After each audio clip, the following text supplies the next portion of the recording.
Kdo odloča o vašem življenju? Aleksander tukaj.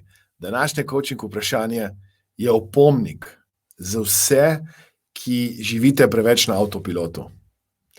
Ker odločitve, ki jih sprejemate, sploh niso vaše odločitve. So odločitve vzorcev, ki ste jih dobili iz strani staršev, okolice, preteklosti. So odločitve, ki ste jih sprejemali nekoč, ko niste bili v dobrem čustvenem stanju, ko niste verjeli tako močno vase, ko ste se odločili, da se predate.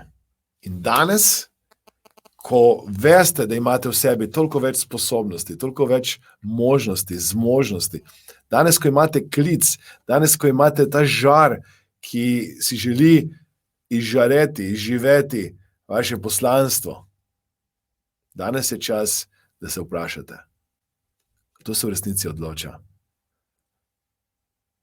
Kdo je tisti, ki sprejema odločitve?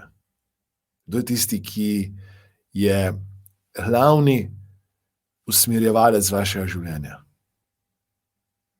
In eni se rabite prebuditi iz spanja, ki se imenuje avtopilot. Iz spanja, ki se imenuje sej bo boljše, počakaj, potrpi. In hočem, da prevzamete nadzor nad odločitvami, da se odločite.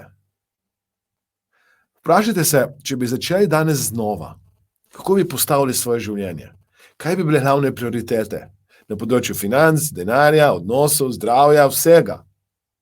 In potem pomislite, čemu sprejemate še vedno odločitve na način, da niste srečni, da niste popolnoma v tistem toku, flowu, kjer si želite biti, kjer čutite ta klic v sebi. Komu želite ugajati? Kaj je vaša zgodba ali pa opravičilo, ki jo skozi ponavljate, da ne naredite premika, preboja, da ne začnete sprejemati odločitve, ki so za vas, ki bi jih sprejeli, če bi si upali, ki bi jih želeli, da bi jih vaš otrok sprejel. Ker dostikrat se zgodi, da ljudje zase ne želijo najboljše, ima za otroka želijo najboljše. In če bi otroku rekli, bi rekli, odloči se zase. Živi življenje tako, kot si sam želiš. Ne razmišljati, kaj si bodo drugi mislili. Ne živeti življenja nekoga drugega. Živi svoje življenje. Odloči se zase. Odloči se za svoje sanje, za svojo srečo. Če je bilo to coaching vprašanje koristno, prosim, kliknite na like, komentirajte spodaj, pomagajte mi pomagati večjemu številu ljudi. In jaz komaj čakam, da se vidimo. Kdaj? V naslednjem coaching vprašanju.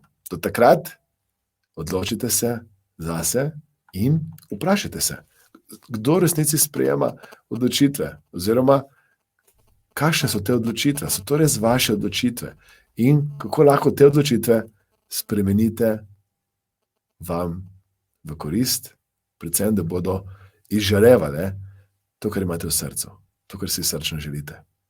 Hvala, ker ste.